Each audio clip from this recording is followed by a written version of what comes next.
Okay. That was a good start. Hopefully it goes better throughout the Thank you all for coming. I'm Summer. I'm the curator here at the museum. Before we get started, everybody please take a second to turn off or silence your phones so we don't have any distractions. So you might be wondering what these large crates are in the room and also completely everywhere downstairs to the point that we're closed today. Those are holding the traveling Smithsonian exhibit, which will open here in this room on Saturday. So right after this program, we're going to start installing it. It's called Waterways, and it explores water from a bunch of different perspectives, environmentally, culturally, etc. So this exhibit will open this Saturday, and we'll have free admission to the museum all day. We'll also have 2 free programs. So at 1 o'clock, we'll have a panel discussion with representatives from the Amelia Island Sea Turtle Watch, the Amelia Tree Conservancy, St. John's River Water Management District, and the Florida Fish and Wildlife Conservation Commission. And then at 2, we'll have a live oral history with the 4 From Home team. So both of these programs will be on the main stage of Amelia Community Theater next door because the exhibit will be in this room where we usually have programs. So we hope to see you all this Saturday. As for other announcements, registration is currently open for this year's summer camp, which will be held on July 11th through 15th for ages 6 to 11. Contact Jennifer England if you're interested in registering at info@ameliaisland.org. And then we'll also be having a Victorian tea and fashion show on May 15th. Contact Thea if you're interested in purchasing tickets for that. Her card is on the back table. As for other upcoming programs, our May 3rd on 3rd on May 20th will be another one of our Waterways speakers, Julie Hauserman. She'll speak about the late National Geographic explorer and cave diver Wes Skiles. This 3rd on 3rd will also be a temporary exhibit opening. Each Museum on Main Street grant recipient has to create a local complement to the Waterways exhibit. So ours is going to be about the history of the beaches here. It'll be called Atlantic Amelia.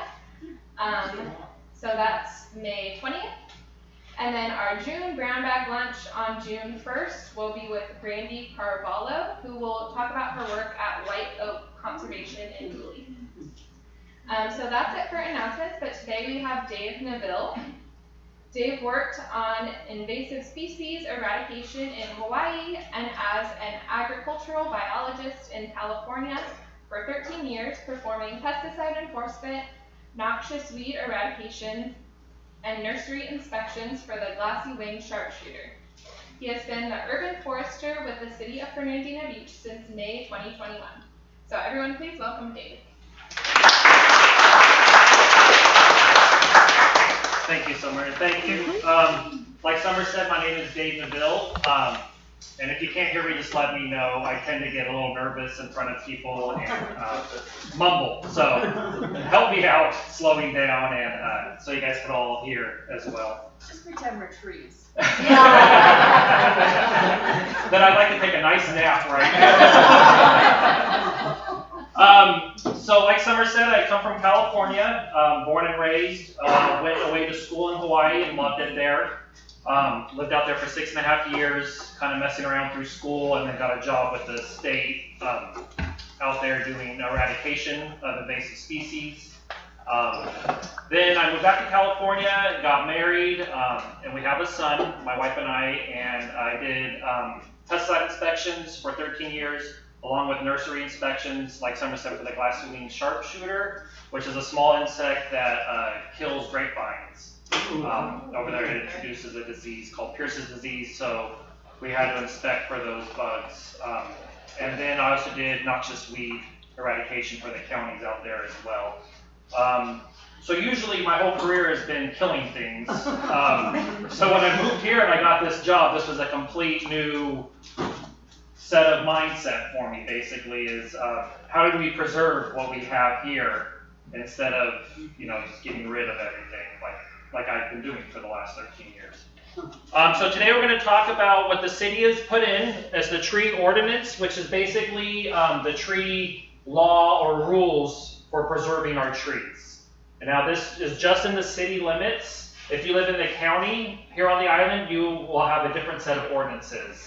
And those just went into effect in February, I believe.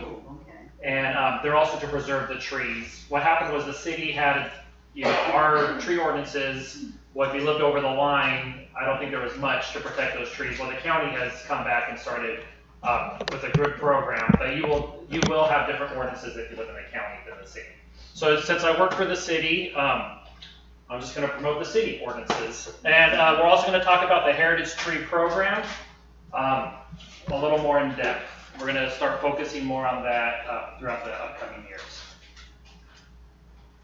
So today we're going to learn what is DBH, what are protected trees for the city, the tree removal process, and then we're going to talk about heritage trees, how to designate them, what they are, and what protections they receive. Okay, so before we start, we're going to watch a quick video on what is DBH, which is diameter at breast height, and it stars Daphne, who's here in the room. And so let's get going on that.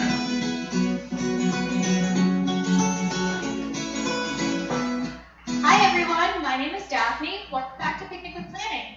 Today we have our urban forester, Dave Neville, with us. He's going to be showing us how to measure the DBH of a heritage tree. Hello, I'm the urban forester for the city of Fernandina Beach. DBH stands for diameter at breast height.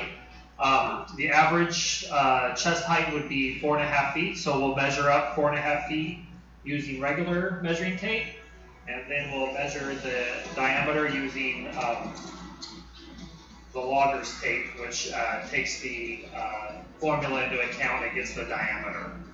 Okay, let's measure up 4.5 feet. Okay, first we're going to measure 4.5 feet up.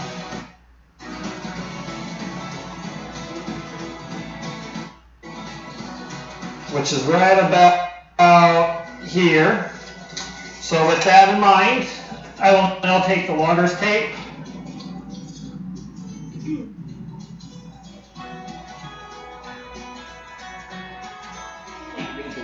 And we will walk around the tree, measuring this.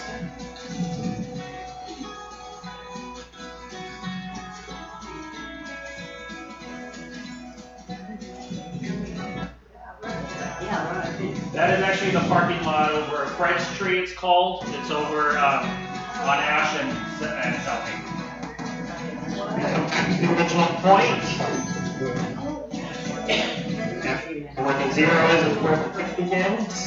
So we're at about 75.5 inches pH for this tree.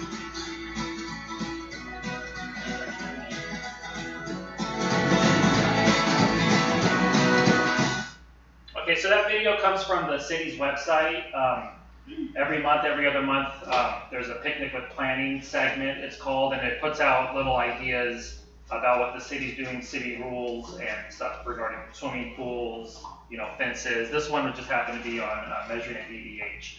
So that tape, the measuring tape I used has the formula built into it, but hardly anybody has that kind of measuring tape. So what you can do is you can measure a tree with a string or with a tape measure. I like to use a string because it's more pliable. And you go around the tree at about 4.5 feet up, so chest height. You get that measurement, or you get the string around, and then you can measure how long that string was, and then divide by pi. So all you people that thought you would never use math that you were taught in school falling asleep in, I use it all the time. So unfortunately, I didn't pay too much attention, so that's why I have that other cheat tape to help me with that. So the reason why we talk about DBH is it comes into play with the city code. So a protected tree in the city limits is any tree that is 5 inches DBH or greater and not considered an invasive tree. So there, if you have a camphor tree, that's actually considered an invasive tree. It's not a protected tree in the city limits. Even if it's a huge, 15-inch camphor tree, the city doesn't have an ordinance to protect invasive trees. So 5 inches is not very big. If you just measure the circumference or around the tree, it's actually a little less than 16 inches around is 5 inches DBH, or diameter at breast height. So we have a lot of protected trees in the city, and that comes into play with development and land rights, city rights, things like that. Now, the city has provided 3 different ways for you to remove a protected tree, or a tree 5 inches or greater in the city. The first way to remove a tree, and the way I prefer it, is through a tree permit, or a tree removal permit through the city. It is on the website at the city website, planning, and then there's applications and forms, and there's a tree removal permit. It's a free permit through the city, and what it is basically you take pictures of the tree, and if you consider that tree hazardous, diseased, or dying, you submit that form to the city along with your pictures. It comes across my desk after about 2 days. It goes through the process, comes to my desk, and then I'll look at the pictures and deem if that truly is diseased, dying, or a hazard. Or if I need to come out to your property, I'll give you a call or an email and come over and take a look at your trees. And if the tree is diseased, I mean, let's be honest, trees don't live forever. They have a lifespan. Bugs get into them, diseases get into them. They start to lean a certain way over your house, which is kind of scary, or over your neighbor's house. So there are reasons for the tree removal permit to come out. It's understood by the city why. So that's one way. It's a free permit. It's just to kind of keep an inventory of what trees are coming out. The second way for trees to be removed in the city would be through site development. Now this is a big issue going on right now with the city with our expansion. Seems like a lot of people are moving here, especially those darn Californians, you know, coming here. So what it is trees need to be taken down, unfortunately, for people to build their houses. Everybody needs a place to live, and unfortunately, a lot of these trees like to live right in the middle of the lot, right where that house needs to go. So what the city does is trees can be removed if it's within the building envelope or within 5 feet of those footers. And that's because roots get cut, you know, to put in those footers. The trees are too close to the house, they'll bang against the house. It's not good for the trees, not good for the house if they're closer than 5 feet to the house. Now, a lot of people will, you know, just say, oh yeah, they just want to remove every tree. There is a cost to these builders, which actually gets put on the homeowners, and that is it's $500 for the first 3 trees removed for building. On top of that, it's $150 per tree after that. So, you know, if you're removing 4 trees, that's $650 a fee you're paying to remove those trees, on top of paying to remove those trees with the companies that remove them. Now a lot of people just want to remove every tree they can on their lot. You know, they come here because they love the trees, but not on their lot. Well, they can only remove them within the envelope or within 5 feet. And actually, we have established a mitigation which they are required to keep at least 50% of all inches lost to development. So it's confusing. The way I look at it is we only count trees when we are figuring their fees for tree removal. After that, we just add up all inches that are being removed, and we just play with the inches after that. Okay, so let's say there's 100 inches on the lot total. So we're not counting trees anymore.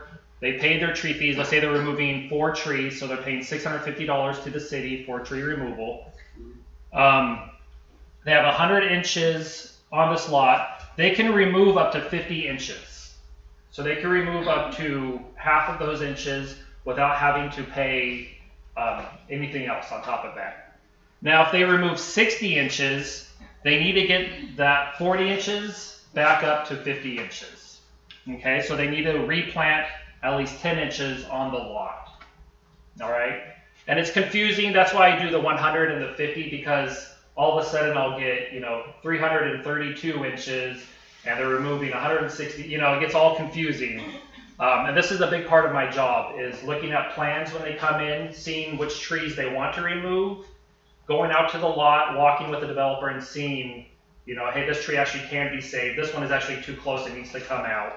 And then I look at the inches that are being removed.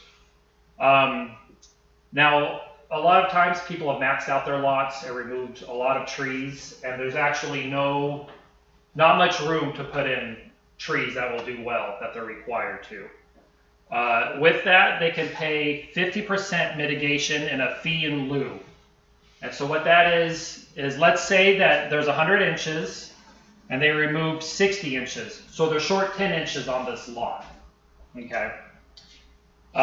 They can replant only 5 inches, but then they would have to pay the city the fee in lieu at $400 for every 2.5 inches. Okay, so that would be an extra, $800 on top of that.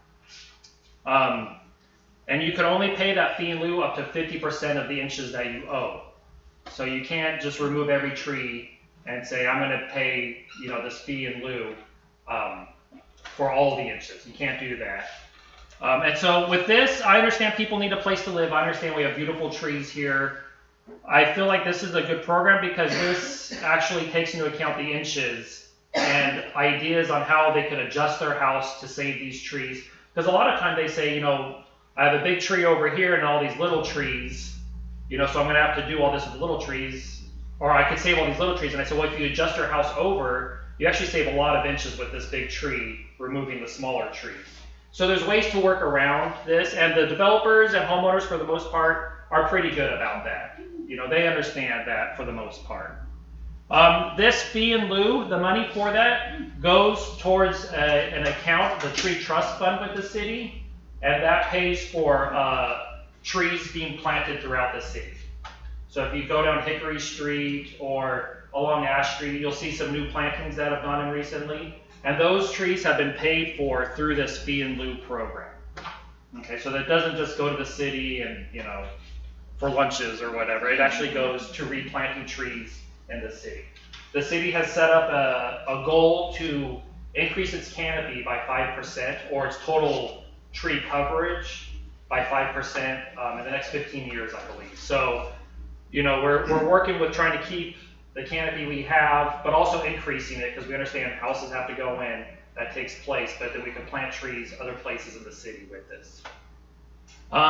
Once the trees, so what I do for a job is I'll go walk the lots, we mark the trees that are to remain, and then the lot gets cleared except for the trees that are remaining. Now, the developers are required to put a tree protection around the trees to protect those roots during construction. So I go out there and make sure that the tree protection is up. Where we require this tree protection is usually called the drip line or the outside of the leaves. You look up, like, okay, this is where it goes. And that's usually what the tree looks like above is usually what the tree looks like underground with their roots. Not every time, but for the majority of the time. So that's what we've done is try and keep the tree protection to keep people off of those roots, equipment off those roots. A lot of people like to store their stuff on those roots. So we go out there constantly telling them, hey, put your tree protection back up and move that stuff off of them. On top of the tree removal, the code also states that single-family homes, they must have a minimum of 2 native shade trees for every 2,500 square feet of lot area or fraction thereof. So let's say there's a development going on over near North Fletcher where there's not any trees at all in this development. Well, these developers are required actually to plant a minimum of 2 native shade trees on those lots. And a lot of times, actually, in that kind of area, shade trees don't do well close to the beach. That salt spray, the wind on them constantly. So we do allow 3 palms to count as 1 shade tree. That's why that star is there. Is to, palms, they like the sand. They like who doesn't like the beach? Palms especially. And so we allow 3 palms for 1 shade tree. Now, if it's a multifamily or a triplex, they are required to plant 2 native shade trees for every 1,500 square feet of lot, or fraction thereof.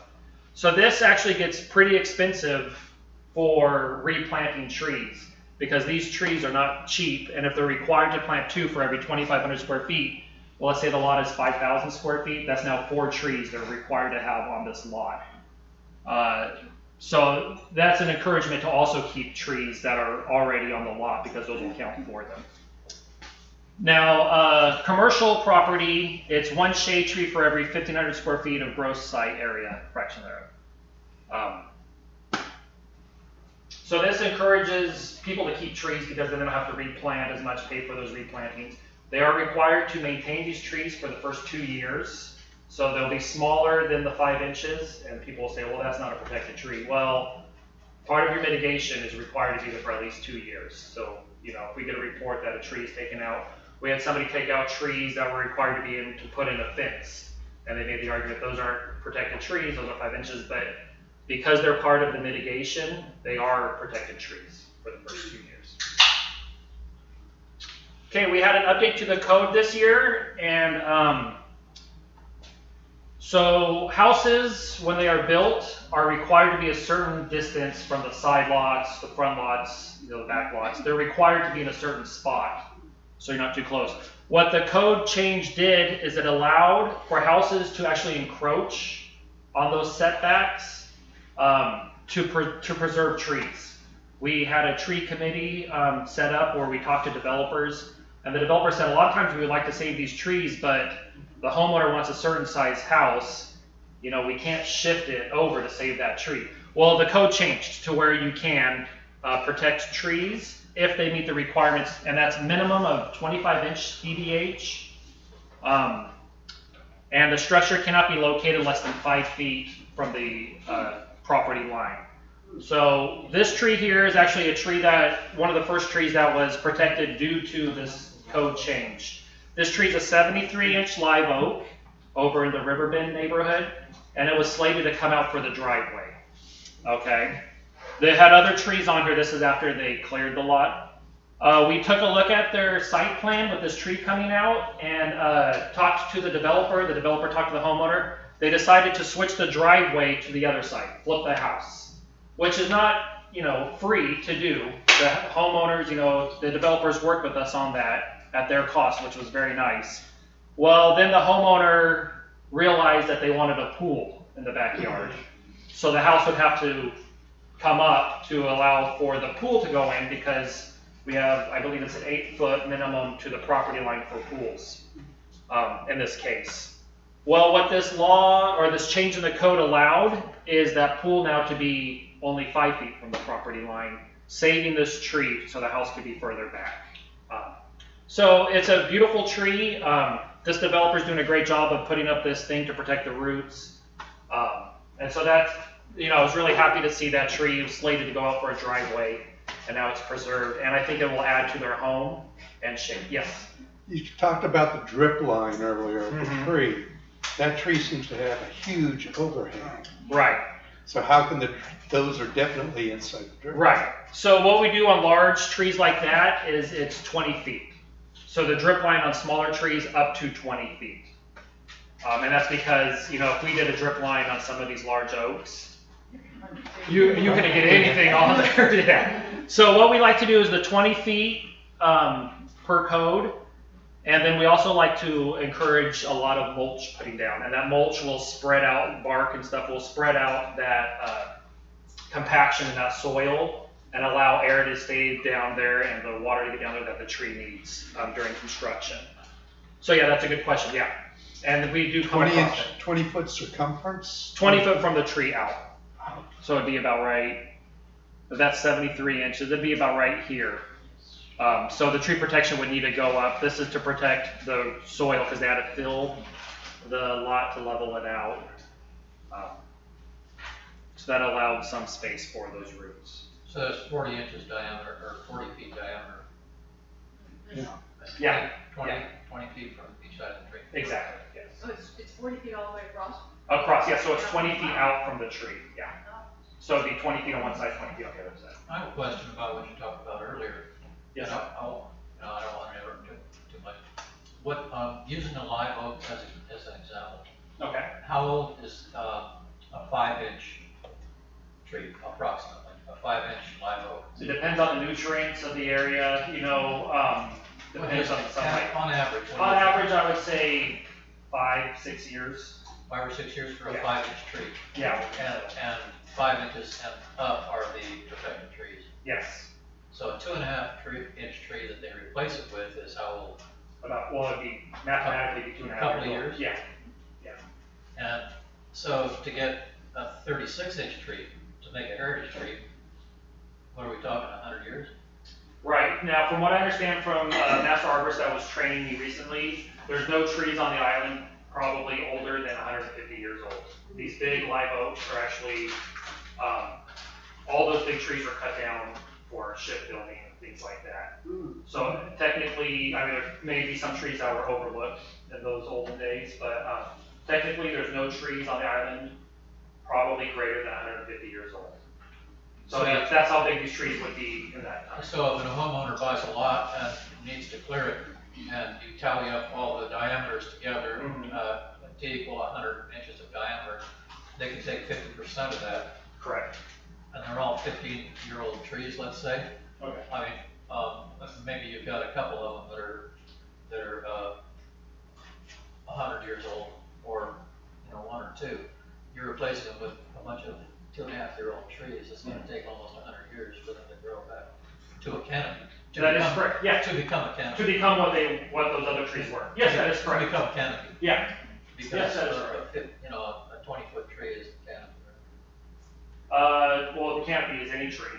You measure the leaves. There's the understory. There's The biodiversity though that develops underneath a canopy is multifaceted, I guess. Yeah. So I mean, there are flaws in it if you want to call them flaws, but with the understanding of property rights, people wanting to develop, people need a place to live. I mean, every lot here was once covered, like these lots that we still see. So yeah, I mean, we do the best we can with replacement, and that's all we can hope for. That's all we can do. But yeah, technically going back to this, it would be 20 feet out. On each side would be the tree protection zone. Yeah. Any other questions as of right now? Yes. I know you're with the city, but who does your job for the county? They have a new arborist. His name is Gardner Cox. Cox, okay. Yeah, and he just came on. I've been here less than a year, and he has been here less than that. And he's hit the ground running. I mean, he has the whole county to deal with. I don't know how he does it, but he's doing a good job, in my opinion, as of right now. We live obviously off island and on Okay. Amelia Concourse and Old Nassauville Road. Yeah. It's a travesty. They've slashed and burned everything, one for a school, one side, the other is for a new subdivision. Everything's gone. Yep. So who went out there to do all the work that you're doing? Well, like I say, this is the city ordinances. I know. The county has different ordinances, and I don't know what those ordinances are for development. I do know that on island, they have changed their ordinances, and they're looking to change the ordinances for off island as well. But there's something not in play already No. off island? Oh, geez. From what I understand, I don't deal with it, so you could call and ask. Cox, okay. thank Yeah, you. Gardner Cox, he's a very nice guy, and he would know that. And from what I understand is they're looking to change things not because of that development, but because of things like that development. Yeah. Okay. Thank you. But no problem. All right. Where was I? Trees. Okay, now the third way to remove a protected tree in the city limits is through Florida Statute 163.045. And what that is it basically is a state statute that came in that makes our ordinance useless as long as they have a certified arborist, an ISA certified arborist, or Florida state licensed landscape architect deemed that the tree is a hazard, diseased, or dying, and writes an assessment for that. So this has come into play recently with a lot of trees coming down all of a sudden, and calls coming in, and me going out there and waiting for an assessment basically to be written for that tree that's already half removed. And there is nothing the city can do about it. I hear about it constantly, and there's nothing we can do because the state statute overrides any city ordinance. And it reads, a local government may not require a notice, application, approval, permit, fee, or mitigation for the pruning, trimming, or removal of a tree on residential property if the property owner obtains documentation, and I read it out. So, now the good news about this statute is it may be changing in the next couple of months. It's gone through the processes, and I think it's one signature away, from what I understand, of changing to where that assessment actually is required to be on the property when the tree's being removed, which is better than somebody in Tampa writing an assessment for a tree that their company is removing on, in Fernandina. Also part of this change, which I'm hoping will go through, is that the arborist needs to say that there is no other mitigation that can be done to save the tree. Because a lot of times, let's say the tree is weighted down, leaning a certain way, that tree could be trimmed and saved. So the arborist actually needs to sign off with his license saying, there is no mitigation, this tree is a hazard, this tree is diseased, there's nothing they can do to save this tree, it needs to come down. And a third part is, a lot of times arborists they work for companies, and I understand business is business, but they'll see a flaw in a tree and they could write that as a reason why the tree needs to be removed. Well, with the proposed changes to this law is they need to write the risk level of those defects in the tree. So there is some hope to that. It'll still allow the companies to work, which is good because tree removal business is a big business, and a lot of times trees do need to be removed. A lot of times we don't see the problem with the tree because the tree looks healthy, and yet the bottom of it is completely rotten, and a strong wind will blow that thing over. The top of the tree will be perfectly fine. It's the bottom that we can't see. And so I understand why this law was written. I think people take advantage of it, and I'm hoping with these proposed changes, if they go through, it'll protect a lot more trees and still allow the companies to work legally. People won't take advantage of it. So those are the 3 ways to remove a tree in the city limits legally. Now, along with this, I just remembered, it says on there pruning. You can prune your trees in the city without a permit. I get those calls quite often, and I understand people don't want to be in trouble. You could prune your trees up to 20% of the canopy without a permit. No problem whatsoever. Just remove them. On a side note, if you do it yourself, you can put it out for the city to come and pick up those branches. But if you're paying commercially, the commercial company can't. They're responsible for taking away those limbs that are trimmed. And those code enforcement people, they know. They could tell by those cuts if a homeowner did it. So a lot of times people, company will come along and, oh no, the homeowner did it. It's like, oh, those were professionally cut. So they know, just so you guys know. Okay, now we're going to change subjects onto the Heritage Tree Program.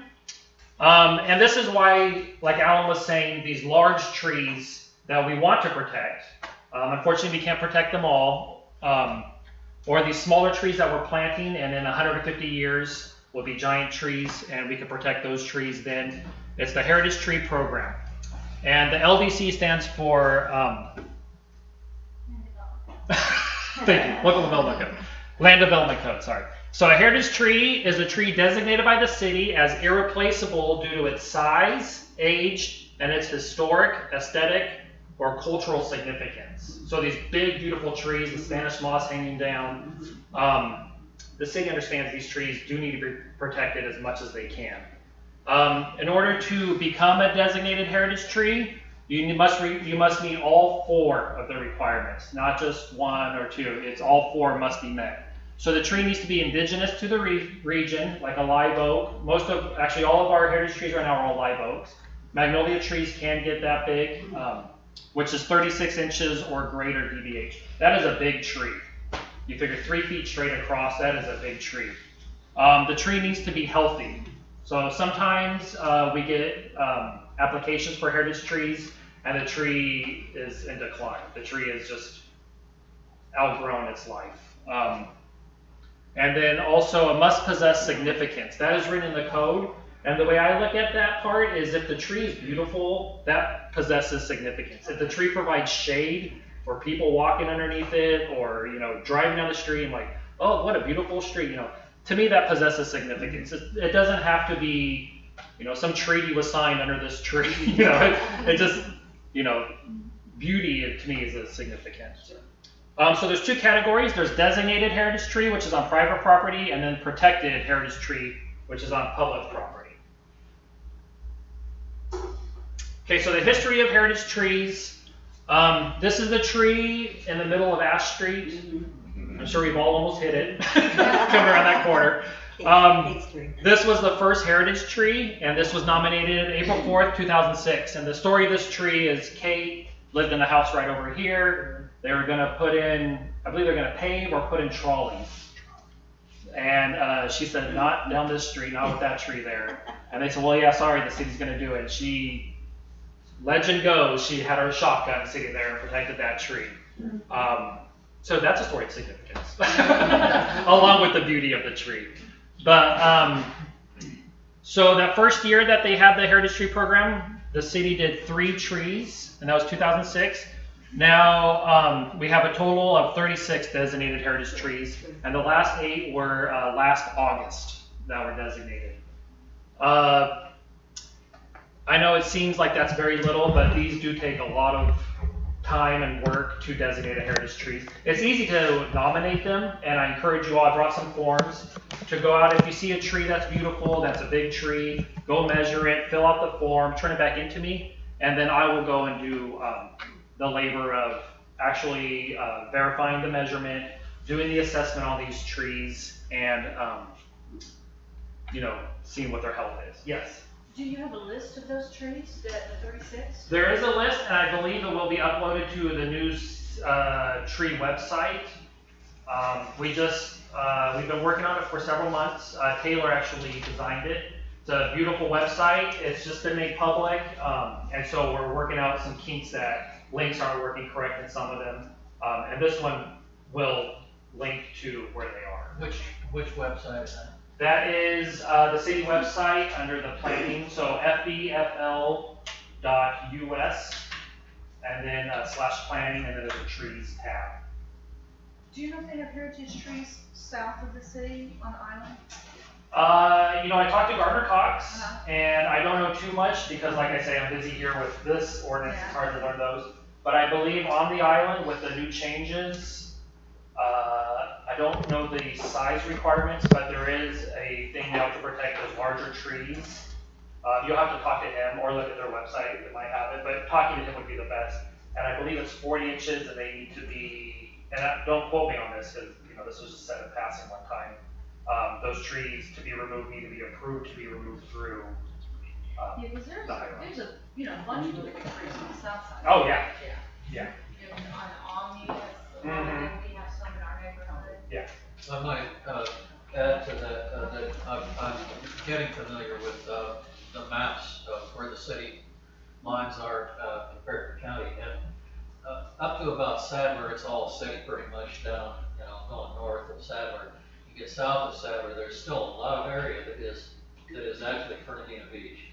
It is city, and you have to get a map to look at it to be able to find where that is. There's a lot south, there's a lot of. Right by the Omni and all that. Yeah, down at Omni And there's a lot of area that might qualify as that. Yeah, I love that road that goes. I love that road that goes past the Ritz and all that tree line road. Yeah, I love it. Yeah, and there's even a road called Kennedy Road. Yeah. Right next to us and Parkway North. Yeah. Oh wow. Yeah. So that's Kate's tree there. So why designate a heritage tree, or what does this heritage tree classification do? The owner of a heritage tree receives matching funds up to 25%, and that money comes from that tree trust fund for the fee in lieu for taking down trees.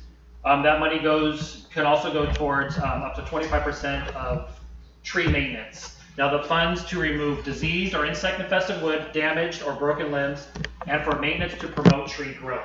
So, you know, some growth regulators or things like that could be introduced to the tree, some nutrients that could be introduced to the tree. The city will pay up to 25% of those costs on a heritage tree. And then every 3 to 4 years, an evaluation on those trees, an assessment of those trees by the arborist. That is also 100% paid for by the city to make sure that the tree is still doing well. So the protection of the heritage trees. A heritage tree cannot be removed except from authorization from the city commission. And I believe that's how, I don't know if that's how the county is now on the island with those larger trees. It's something to do with somebody else needs to look at the tree along with Gardner to take down those larger trees on the South Island. But during construction, grading shall not be done close to a heritage tree where material damage to the root system could occur. So these will get extra mulch put down along with that tree barrier, extra mulch put down to make sure there's no compaction on those roots. The ground surface within the drip line shall not be cut, filled, or compacted. So, a lot of times they do grading around these trees, like that picture we saw. They did do some grading. They did do some removal of smaller plants and things. The ground can't even be, the plants can be removed, but the ground cannot be scraped or anything like that, root raked. And the heritage tree will not be willfully damaged, injured, or destroyed, and it shall be maintained in good health. So just because you have a heritage tree, the city's going to come every 3 or 4 years, I'm going to build a tree house in, and put all these nails and screws in it. It needs to be maintained in good health. And then a removal of a heritage tree, the fine is $50,000. So if you have a tree on your lot, let's say that's a heritage tree, and your neighbor doesn't like it, and comes over to remove it, the city will go after them for $50,000. So it gives you added protection on your tree. Basically with my job, I deal with permitting, tree removal, and development, and I deal with a lot of complaints. A lot of complaints about trees, branches coming over people's lots, people wanting to remove trees because they don't like it, things like that. So this gives that tree added protection for that. Now to fill out the form here, it's easy to do. This is to designate a heritage tree, and like I said, you can just fill this out as best you can, and all I need to know on here basically is the location of the tree, and then the best you can do with everything else. Because if I get the location of that tree, it's going to be obvious when I go out there. This is the tree they're talking about. So the location of the tree, and then you'll need to measure that trunk as best you can at 4.5 feet up to make sure that it's over 36 inches. And it does need to be 36 inches or greater. So if you're kind of stretching that tape out, that doesn't work, unfortunately. Give it a couple of years and that tree will be 36 inches. The species or common name, and you could just write live oak. You don't have to know its quercus, blah, blah, blah. And then why is that tree special? And I like it when people fill that part in, especially on why they want to designate that heritage tree. Because it actually makes it special for everybody. Then you do the nominator's name, so your name, phone number, and email. That way, hey, I can't read your handwriting, I can call you, figure it out. Now, if the tree is not on your property, it's on your neighbor's property, and you want to designate it, you actually cannot designate their heritage tree. You can help them do it, but then if the tree is not owned by you, if it's owned by Summer, let's say, then I'll need to get Summer's signature notarized on this form saying that she's aware that this tree is being nominated as a heritage tree. So that's basically the presentation today on the tree ordinance and the heritage program. I have a question. A lot of our oak trees have multiple trunks. Mm-hmm. How do you measure the diameter of that? So the way I look at it, if those trunks come in below the 4.5 feet up, then I actually add them together. If they're one tree, to me that tree at 4.5 feet up is multiple branched, and those get added up. Okay, and then like I have a tree in my yard that's enormous. And it used to have a very, very low branch that apparently went Sideways out. Yeah, and that branch was cut off years ago. Okay. So how do you, but that occurs like right at about the chest height. How do you measure that? You just measure around where it was cut? Yeah, so it'd be 4.5 feet up, what it is around there. Like that tree in the video, that's split right there. And so it was really wide there, and it was 73 inches, I believe, or something like that. And that's because, you know, the trunk was actually down here and it came up like that. The code is written at 4.5 feet up, DBH, so that's what it is. Okay, thanks. Sylvie, did you have a question? Yeah, didn't know if you wanted to mention anything about your trimming, if you have branches that are on your property from the tree that's from your neighbors, you're allowed to trim. Right, so good point. Like I say, I get a lot of complaints about neighbors' trees coming over. You can remove those branches off of your property line. Your property line basically goes up to the sky. As long as you are not removing more than 20% of that tree canopy. So you can't, you know, if the tree is right on the property line, you can't cut that tree in half and say, oh, I trimmed it off my property. No, because you removed more than 20% of that tree, which is a violation. So yeah, but yeah, your property line does go straight up to the sky. I have something to say to the group here. There's been a lot of interest, including you folks, about the trees in the heritage tree program, and I have been trying to find someone to partner with, more than one person, if I can, to begin going the streets and nominating trees. And I hear a whole lot of lip service about how we love the trees, we've got to save the trees, and I've been doing this every single day for about a month, and I found one person and she works full time and, you know, is so busy. But I mean, if I could get just one or two people to say, okay, hey, let's get together and see what we can do, I'm ready and willing to do it. We can just take my car and plot the city out with a map and say, we'll go do this street, these trees, mark them, submit them. I mean, I'm all in on doing that, but I don't want to do it alone. I don't feel that it's really appropriate for me to do it alone. And especially with, you know, private property owners might come out and say, what are you doing here? And I understand, you know, the parameters that we have to work in. So when we're finished here, if anybody is willing or knows anybody that would like to contribute a little bit of time, let's go out and see if we can get some trees saved. For example, and I'll just make this real short, on 6th Street here, you had mentioned a tree to me a week or two ago. I went out and looked, and they're in fact on city property, not on private property. That tree definitely, it's huge. Yeah, it's massive. It's maybe 4+ feet in diameter.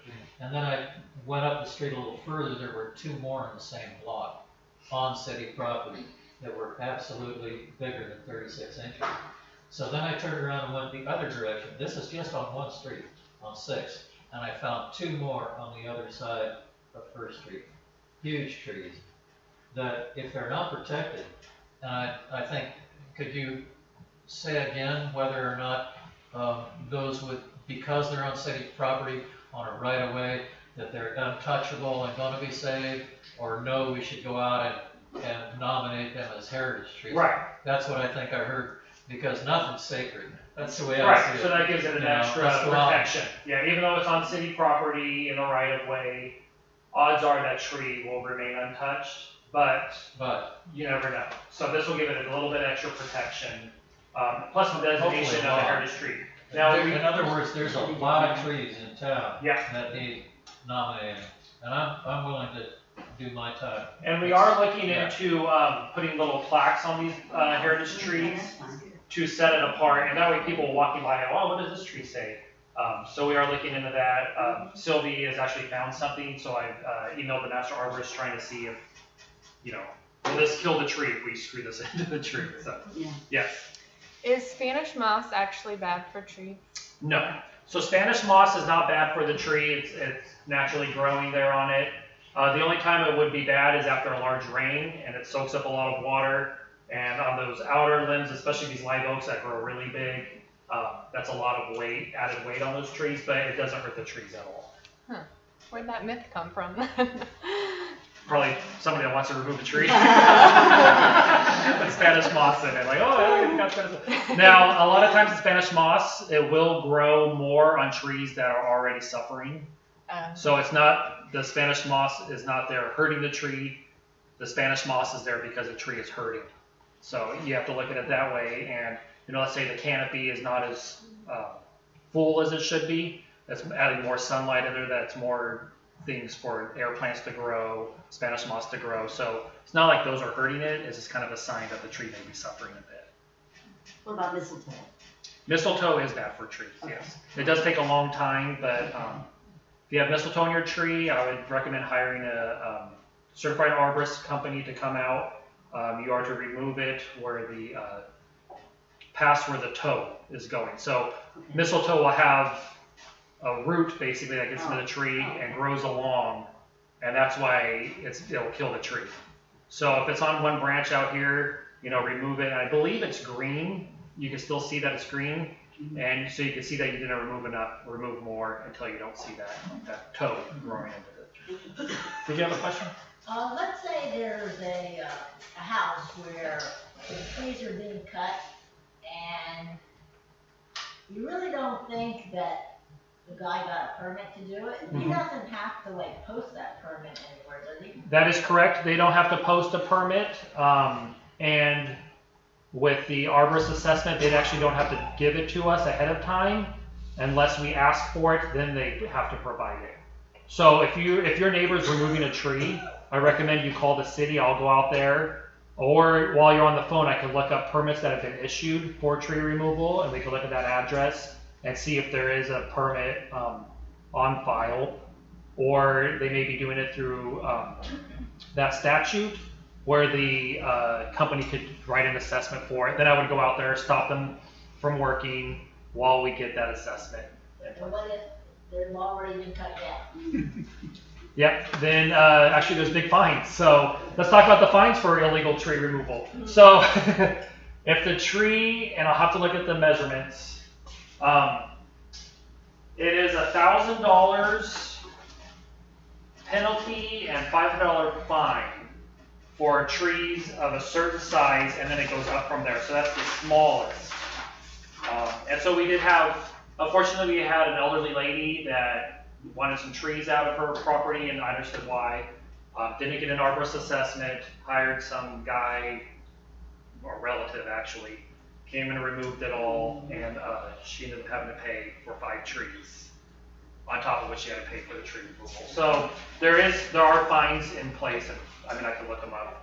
But yeah, so if you see tree removal, please call me, and then I have my card up here, and I'll put it out there. You can call me, and I'll look it up while you're on the phone, see if they have it. If not, I'll go out there and see what's going on. I would comment on the fines and on the mitigation cost as well. If you pay $1,000 or $500 to begin with to take more than 50%, and then the cumulative amount, paying another $150 for each tree that you've got to buy it or whatever. If you look at the property, say I've got a lot here, just a lot, and I'm not going to build a fancy house, but just your average house, 1,500 square feet, you're looking at $500,000 minimum to buy that lot, and to get a contractor, design the house, and build at least $500,000. How much is $5,000 or $10,000? Even, and it's not $10,000, I don't think, to replace trees. So, as the question was presented there, what happens if they've already cut the tree down? Oh well, it's only a couple $1,000. I mean, really, truly. Well, Alan, on top of that, they would have to replace inch for inch tree that was removed. Another couple $1,000. $500,000 in your. But it's something. So It is something, yeah. It's something. Yeah. So the penalty it's $500 for the penalty, and then for trees 5-inch to 17-inch, it's $1,000. For 18 to 25 inches, it's $5,000. For 26 to 35 inches, it's $15,000, and 36 inches and above is $20,000 plus replacement. Okay, and that's per tree. So we're looking, there is some fines. I understand what you're saying, but there is fines in place for this. It's not a perfect world. People do need a place to live. People have their property rights, but this is a way where we can, do the best we can with keeping our canopy with these trees. And so if you see tree removal, I get calls every week for tree removal, and I actually don't mind. It gets me out of the office.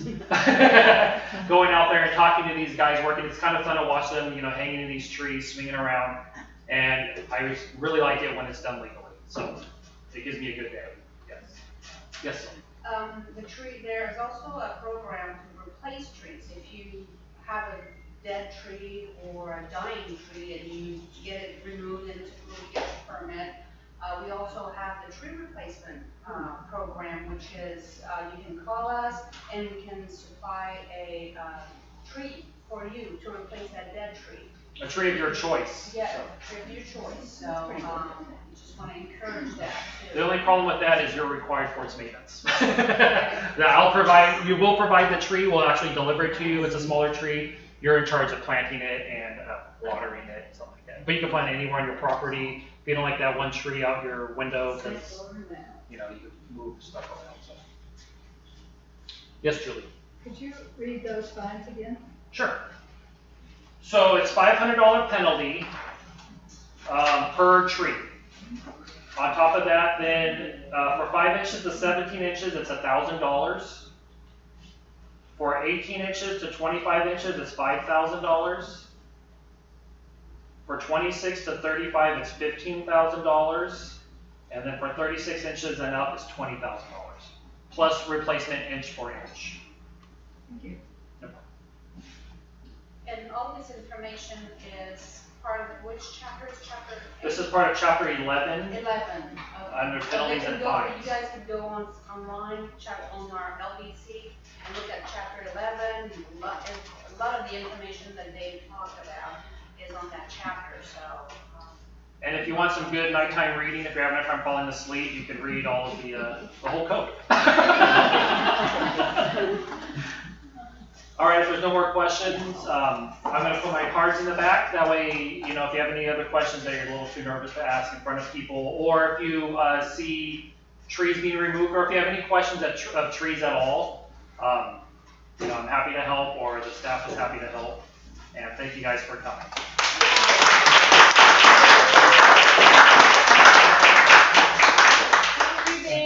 Thank you all for coming, and we hope to see you at the Smithsonian opening on Saturday.